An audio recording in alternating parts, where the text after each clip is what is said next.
Hello guys! Welcome to my mini vlog. Ako nga pala si John Marti Ipanto, ang nag-iisang estudyante sa umaga, puyater sa gabi, charis.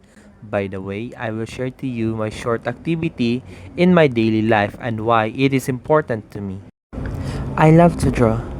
This is my comfort when I get bored and I am putting a lot of time in my drawing. I started to draw since I was an elementary student. Back there, I am very active to drawing.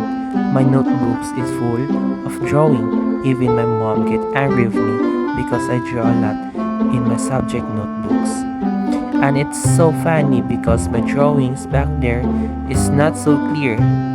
Like para bang mga stickman na sundalo tapos nagbabarilan.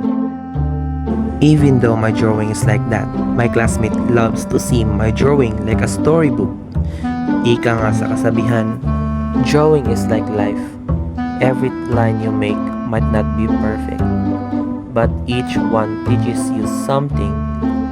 Mistakes become part of the picture, and with patience, you turn blank spaces into something meaningful.